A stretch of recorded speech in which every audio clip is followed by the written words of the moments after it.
First came the Thracians about 2,700 years ago, followed by the Romans, the Byzantine Empire, the Ottoman Turks, and then came the Communists. These days, more than 2 decades after the fall of the Iron Curtain and 5 years after joining the European Union, the Bulgarian capital is finally coming into its own. In place of the old Lenin monument, a statue of Sophia's patron saint now stands tall, a dark princess that somehow embodies the city's East meets West, old meets new allure. Under her gaze, a youthful creative energy displays itself. During the January 1997 uprising, CNN made this building famous by repeatedly broadcasting clips of protesters smashing and climbing through the windows and dragging members of the Socialist Parliament out into the plaza in a demand for new elections. A ghostly impression of the past, the hammer and sickle now removed. A short time ago, this would not be allowed.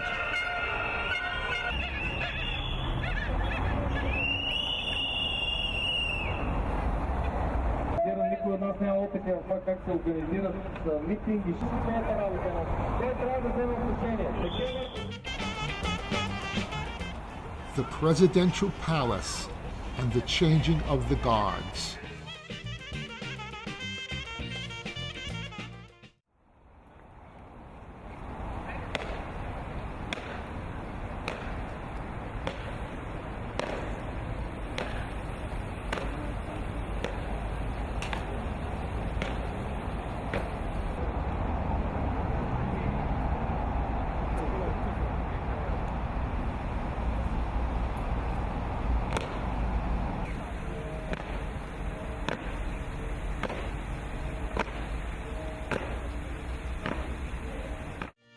St. Sophia Church is the capital's oldest church and gave the city its name.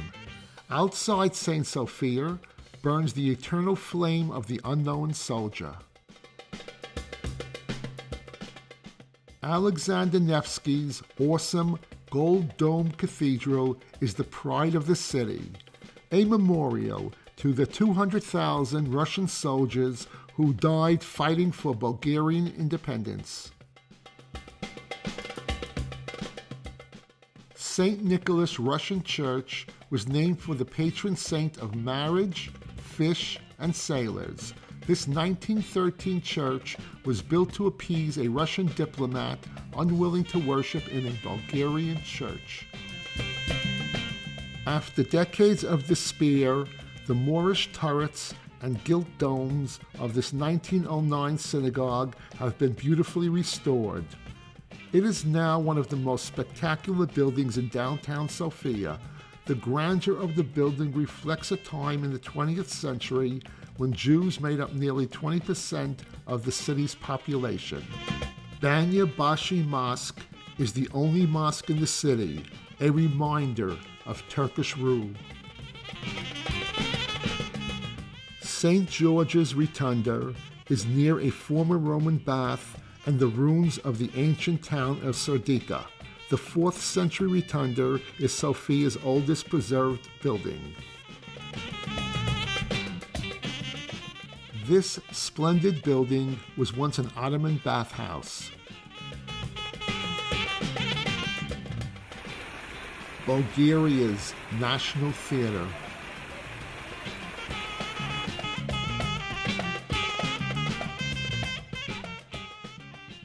Before leaving this beautiful city, we visit the newly restored Halite Market.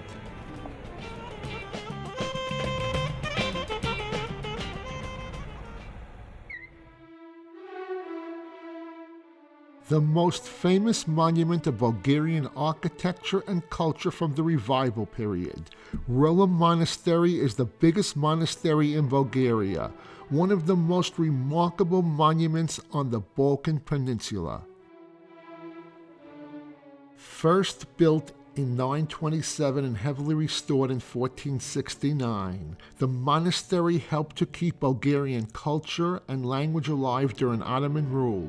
A fire engulfed most of the buildings in 1833, but they were rebuilt shortly thereafter.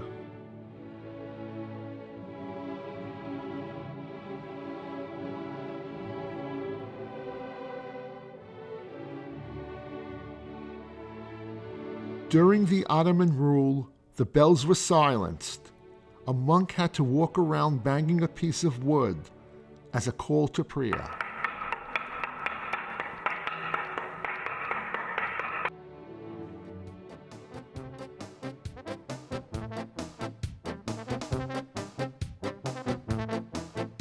Plovdiv is a city that spans the ages.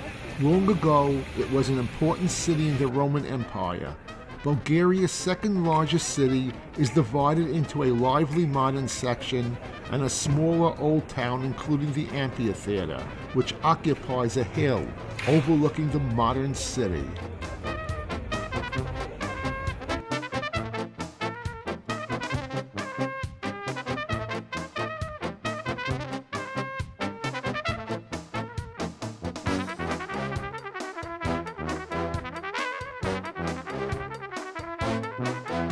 The ancient theater, dating from the late 1st and early 2nd century, with 2,000 seats, is now a stage for cultural events. The lanes and alleys of the old town are paved with rocks the size of small boulders. Plovdiv is the last place we visit in Bulgaria. At the end of World War II, Bulgaria fell within the Soviet sphere of influence. During its 40 years of communism, Bulgaria became the closest ally of the Soviet Union and was isolated from the non-communist world. This former Eastern Bloc country now welcomes visitors with open arms. Our visit to Bulgaria was truly an interesting and pleasant experience.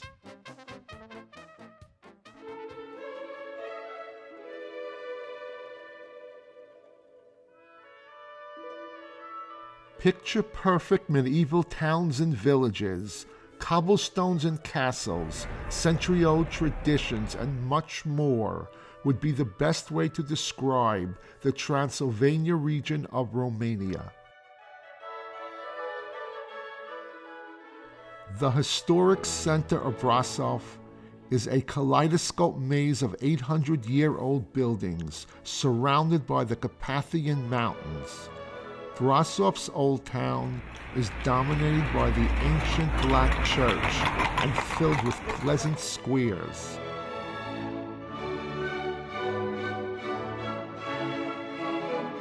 The Black Church earned its name in 1689 when it was charred by the Great Fire that destroyed most of Brasov. The Brasov Synagogue has about 230 members. Most Jews migrated to Israel after World War II. Rope Street, allegedly the narrowest street in Europe. It dates from the 18th century. Brasov Citadel is strategically overlooking the town and the plains to the north. The citadel is part of the town's outer fortification system. The citadel was abandoned in the 17th century after technological innovations made cannons stronger than the building. The citadel has in recent years hosted a restaurant, cafe, and nightclub, amongst other things, never fulfilling its real potential. For a terrific view of the city and the Transylvania region, this is the place to visit.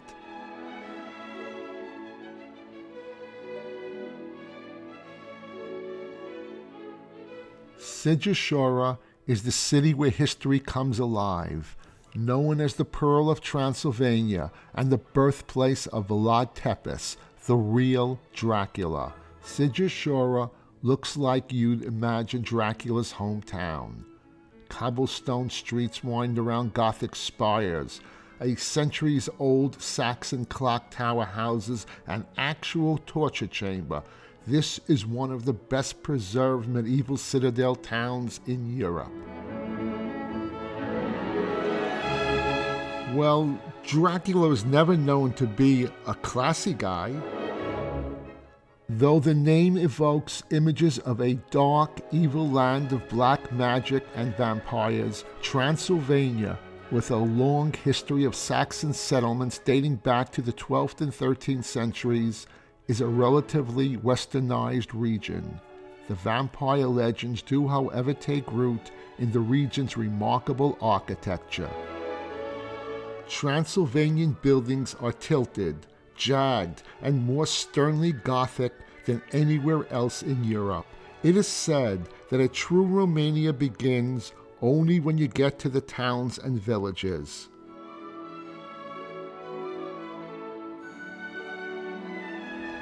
Sibiu, the European capital of culture in 2007 and one of Romania's oldest, most charming cities, enchants visitors with its medieval architecture, centuries-old traditions, and vibrant modern arts scene. Few old town squares in Europe, let alone Romania, are as beautiful and prosperous looking as Piața Mare, or Great Square. We now pass under the Liar's Bridge as we enter the small square, Piața Maică. It got its name, legend has, because cheating merchants would gather on it. Piața Maică, or Small Square, is much quieter and shadier than the Great Square. Remember, Sibiu is in Transylvania, and in this town there is an eye always watching you.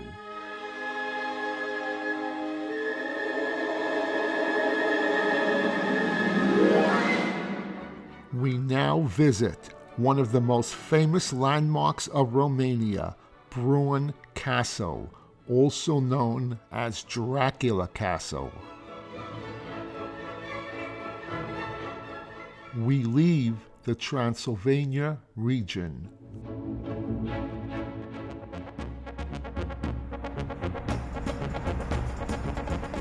Once a fabled beauty on the Orient Express, Bucharest, under dictator Nicolae Ceausescu's 25-year reign, nearly ruined the city's splendor by replacing historic neighborhoods and grand boulevards with concrete block buildings, wide roadways, and communist monuments. On the other hand, now that Romania is in the European Union, Bucharest's future looks bright. It would be hard to find a more dynamic city in all of Eastern Europe right now. Victory Palace on Victory Square houses the headquarters of the Romanian government. The Arc of Triumph commemorates Romania's reunification in 1918 and honors those who died in World War I. The city flourished in the 19th and 20th centuries and was referred to as the Paris of the East. The Stalin-style press house was built in 1956. The hammer and sickle have since been removed. Plaza Charles de Gaulle. Bucharest is not just the city of concrete and cement. The U.S. Embassy in the Romanian capital.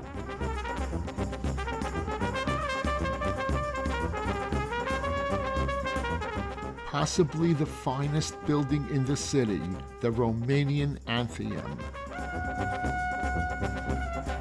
Most Romanians, especially young people, speak English.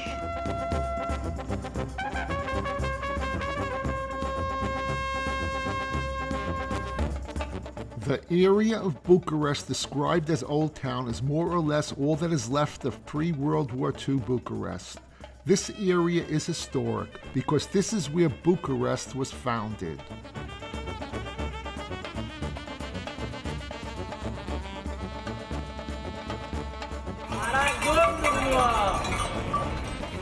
the Palace of Parliament, with 16 levels and nearly 100,000 rooms. This huge modern building, second in size only to the US Pentagon, stands witness to the megalomania of the former dictator Ceausescu. Extending eastward from the parliamentary palace is a mammoth gray boulevard that was intentionally built 1 meter wider than Paris's Champs-Élysées. Devastated by the lengthy regime of Nicolae Ceausescu and the communist world, Romania miraculously has pulled itself together. Today, Romania is not only a country rich in history, but also in hospitality. Our visit to this only a short time ago off-limits country was an enjoyable experience. The people of Romania made that happen.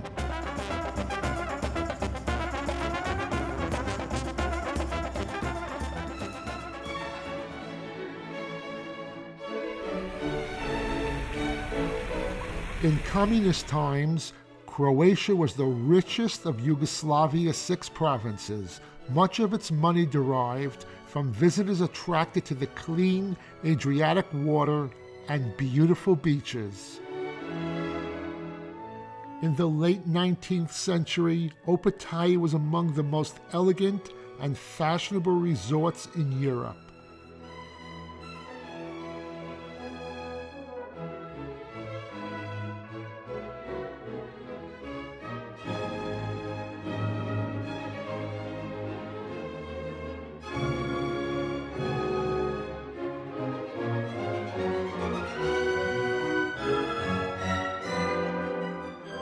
With the growth of tourism, Opatija began to expand, and its waterfront was landscaped with a promenade, the Lungomar, which today stretches for 7.5 miles.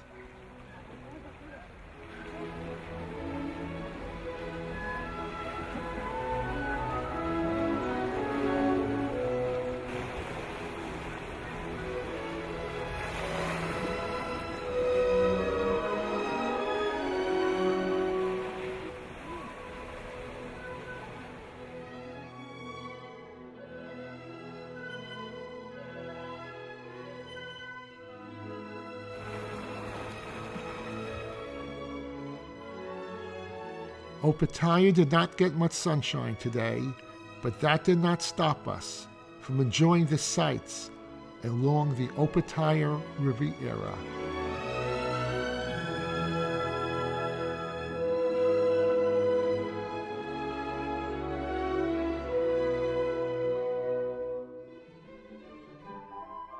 After leaving Opatija, we travel along the Adriatic coast, passing quaint towns, villages, and cities.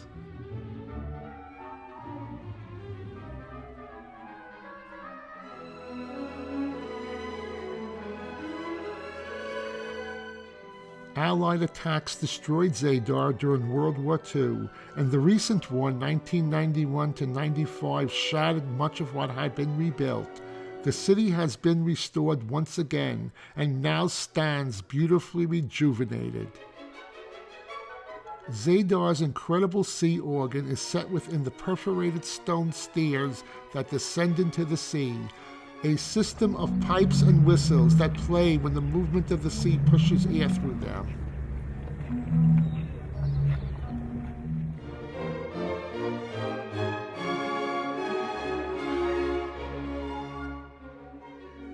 Unlike most Croatian coastal cities, Šibenik has no Roman heritage. Built as it was 1,000 years ago, it has a unique feel, with winding narrow streets and small buildings instead of wide Roman thoroughfares and spacious houses.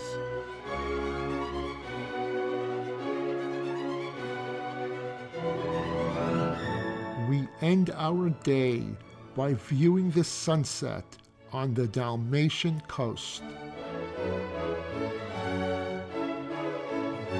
Central Dalmatia's regional capital is the busy port of Split, with its historic center surrounded by the sturdy walls of an imperial Roman palace. Split is a city with rich history. not only within the walls of its museums, palaces, and churches, but in the city itself.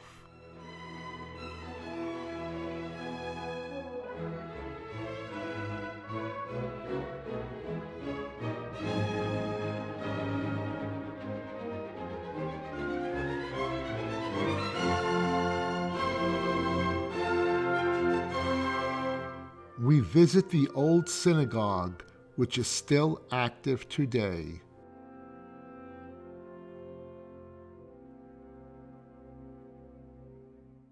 The heart of the city lies within the walls of Roman Emperor Diocletian's retirement palace, which was built in the 3rd century AD.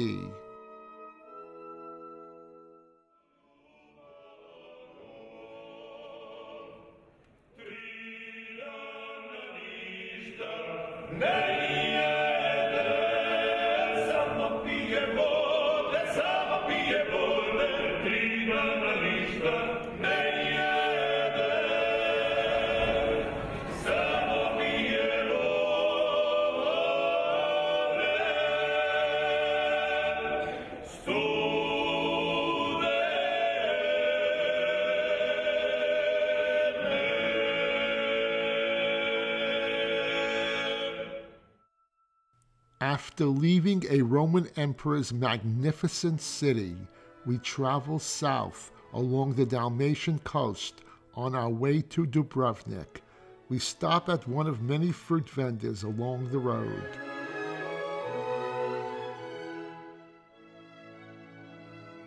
Before entering into the southern portion of Croatia, we must first pass through Bosnia and Herzegovina and then back into Croatia.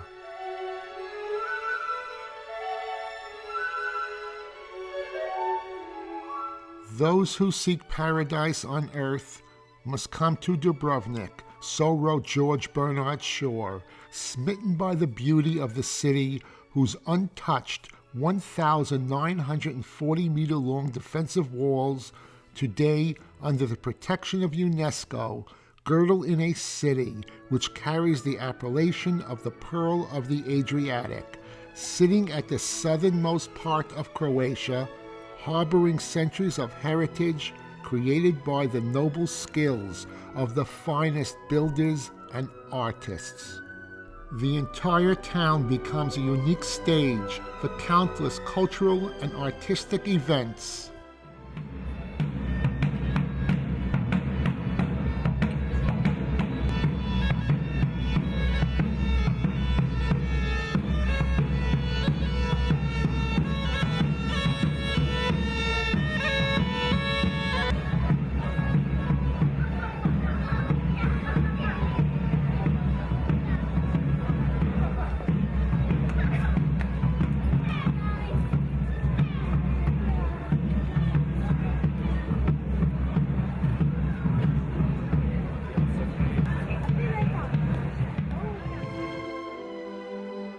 The best way to get an idea of the layout of the old town is to walk around the city walls.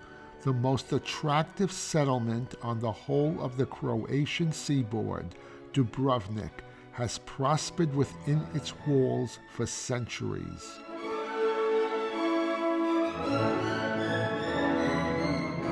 Dubrovnik, overlooking the sea and backed by rugged mountains, is an unforgettable sight and probably Croatia's most photographed city.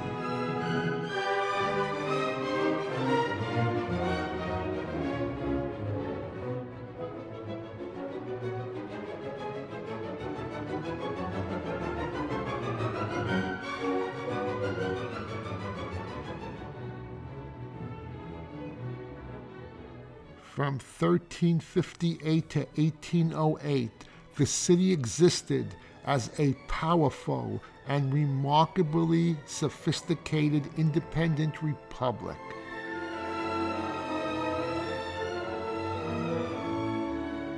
The wall provides stunning views of orange tiled roofs set against the sapphire blue backdrop of the Adriatic. Although ravaged by war in 1991 and 92, Dubrovnik appears miraculously scarless. Only close inspection reveals the occasional bullet hole. A climb atop the city walls is the highlight of any trip to Dubrovnik. We descend the city walls and enjoy dinner in this historic city.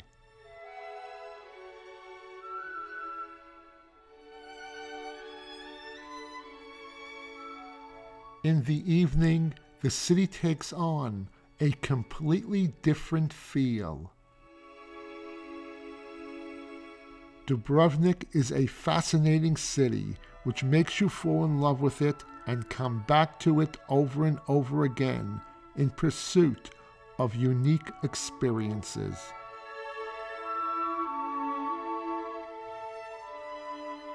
After leaving Dubrovnik, we pass, no, not the Great Wall of China, the town of stone. As we travel north towards the Croatian capital, we pass Makarska on the Dalmatian coast. Here, mountains rise virtually from the sea. They claim when you rub this statue in a certain location, it will bring you luck, love, or both. I just cannot figure out what location they are talking about.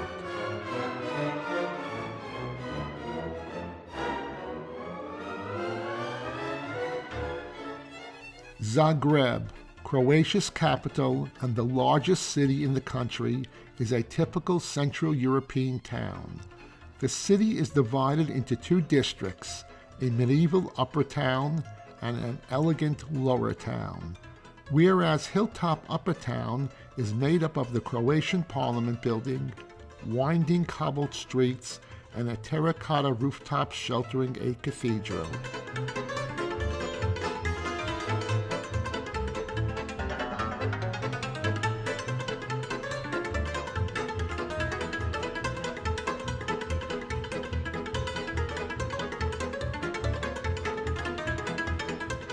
From the Strassmeyer Parade, we get an excellent view of the lower part of the city. The Cathedral of the Assumption, this originally medieval church, has graced Zagreb since the late 11th century.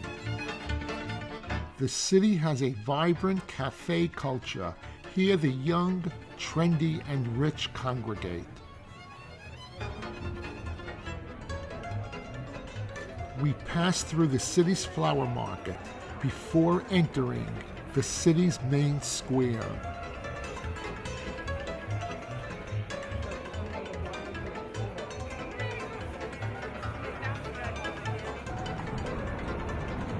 As we stand in the heart of the city's main square, it rapidly dispels many preconceived notions of what a former communist city might look like.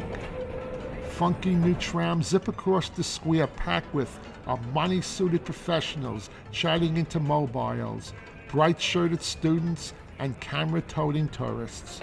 Presiding over the scene are the elegant facades of some of Zagreb's most impressive Austro-Hungarian era buildings. Croatians are proud of their country, and we are grateful to have traveled through their history.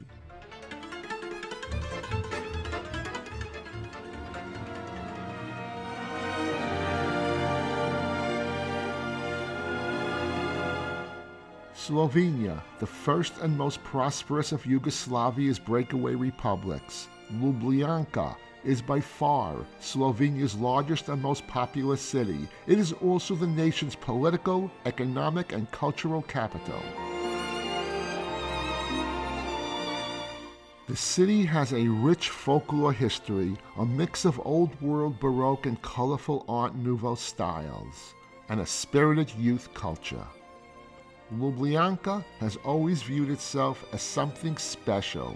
Even when it was part of the former Yugoslavia, the city was considered a center of alternative music and art.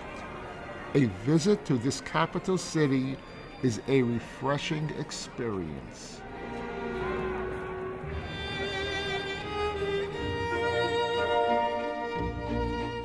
Bled is among the most magnificently situated mountain resorts in Europe. Bled Castle, built in 1004, is Slovenia's oldest citadel. The castle is nice, but the view from it is even nicer. The old citadel rises 100 meters above the lake, framing the perfect angle on the island in the lake. An emerald green lake, a medieval castle clinging to a rocky cliff, a picture postcard church on a tiny island, and the Julian Alps as backdrops. Lake Bled seems to have been designed by some god of tourism. Slovenia is the last place we visit on the Balkan Peninsula. We will then cross the Slovenian-Austrian border, the one-time Iron Curtain, travel through Austria before arriving in Italy. We have traveled through an area that only a short time ago was closed to the outside world.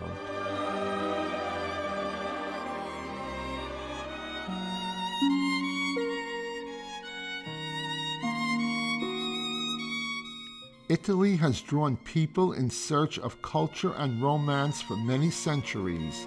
Verona is a vibrant training center, the second biggest in the Veneto region, second only to Venice, and one of the most prosperous in northern Italy. Its ancient center boasts many magnificent Roman ruins.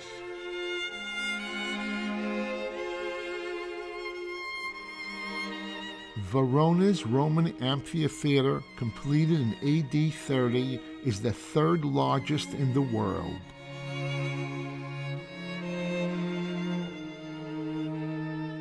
The interior, still virtually intact, could hold almost the entire population of Roman Verona.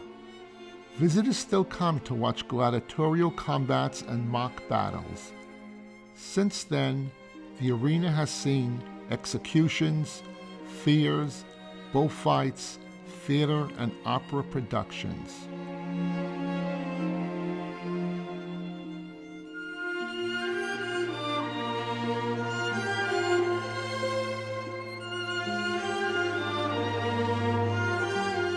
We walk the ancient streets and plazas of Verona. Verona has timeless monuments, a picturesque town center, and a romantic reputation as the setting of Shakespeare's Romeo and Juliet. The tragic story of Romeo and Juliet, two young lovers from rival families, was written in the 1520s and has inspired countless poems, films, ballets, and dramas. At the Casa di Giulietta, Juliet's house, Romeo is said to have climbed to Juliet's balcony. Here, couples lock their love forever. We're on our way to Venice. Venice is one of the few cities in the world that can be truly described as unique. It survives against all the odds. Built on a series of low mud banks amid the tidal waters of the Adriatic and regularly subject to floods. We board a boat for the island of Murano. Murano is known as Glass Island. Glass factories, workshops, and glass shops are absolutely everywhere you go.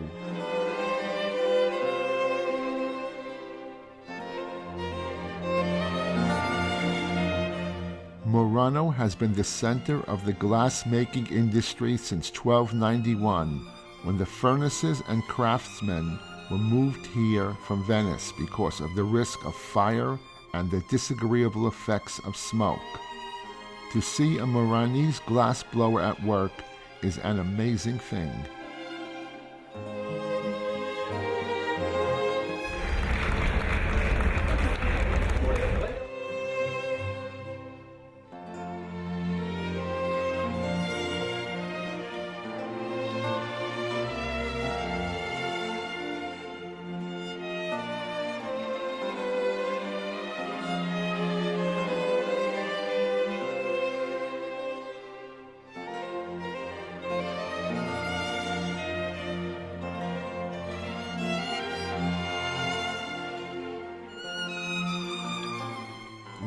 return to Venice.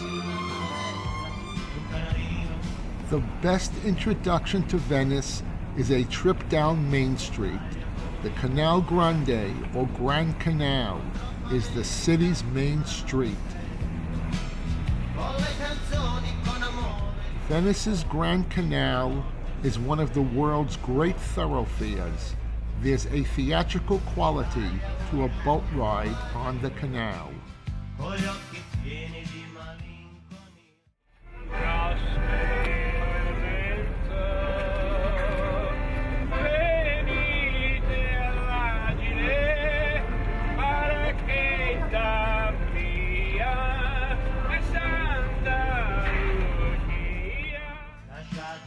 The palaces along the canal were built between the 12th and 18th centuries by the city's richest families.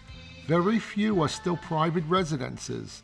Most have been converted into other uses, such as museums, government offices, casinos, and hotels.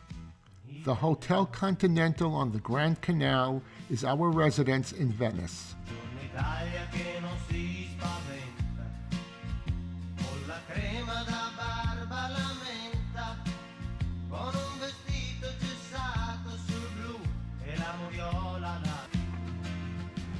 The canal is a busy thoroughfare, both day and night.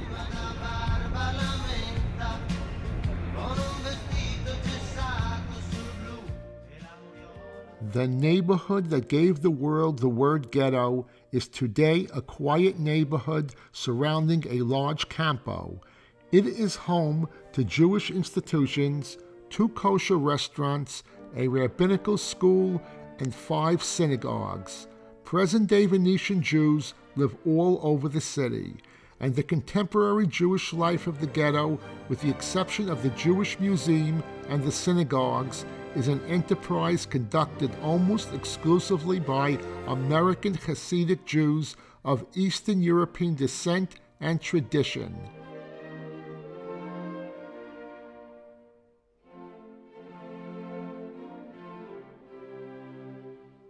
Many Jews fled Italy as a result of Mussolini's 1938 racial laws. On the eve of World War II, there were about 1,500 Jews left in the ghetto. Jews continued to flee. The remaining 247 were deported by the Nazis. 8 returned.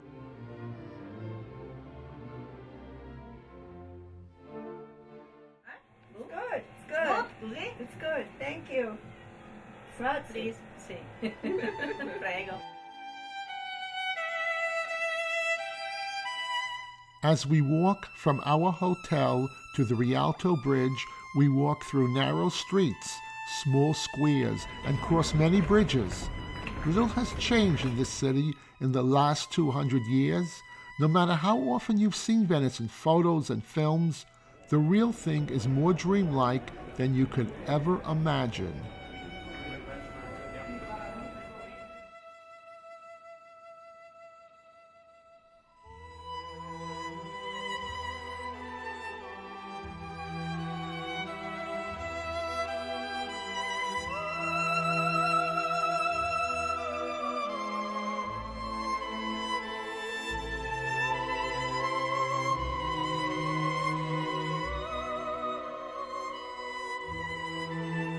At the Rialto market, you'll see Venetians going about their daily affairs. Here Venetians buy their fish at one of Europe's largest and most varied fish markets. Fruits and vegetables are also sold at the Rialto market.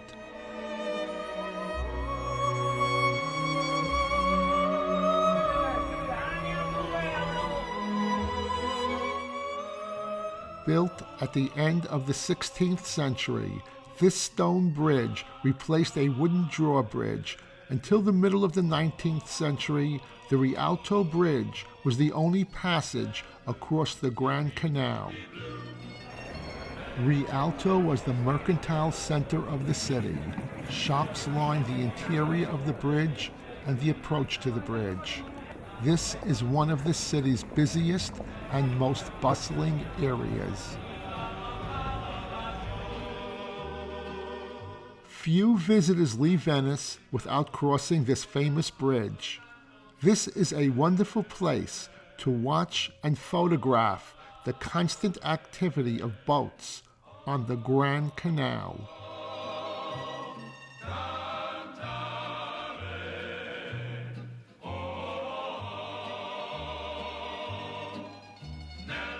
The walk from the Rialto Bridge to St. Mark's Square is a shopaholic's paradise.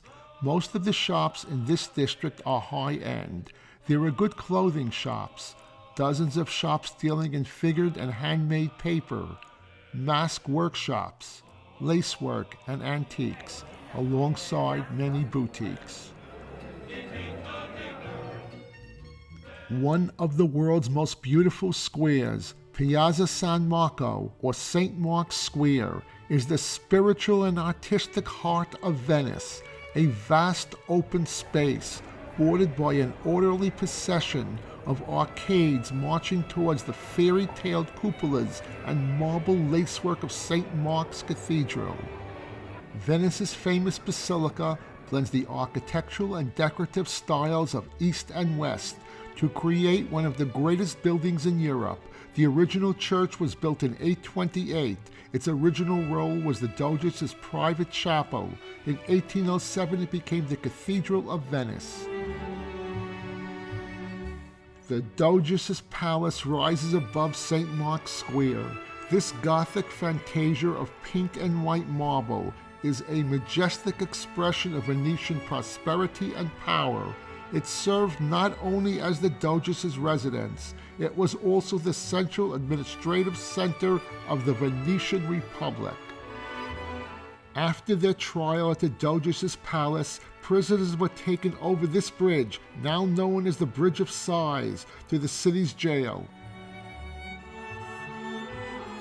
It's called the Most Serene, a reference to the majesty, wisdom, and impressive power of this city that was for centuries the unrivaled leader in trade and a major center of European culture, built entirely on water by a people who saw the sea as a defense and ally. Our journey over the past month has been a very interesting one. We will have toured or traveled through 9 different European countries and flown on 7 different flights. What we have experienced and the scenic beauty we have seen, neither books nor photos can do justice to. We have traveled from the Balkans to the Grand Canal. Venice is the last place we will visit. Here we are, in Venice, on St. Mark's Square, on the shore of the Grand Canal. Who could think of a better place to end a vacation? Because Venice is unlike any other place.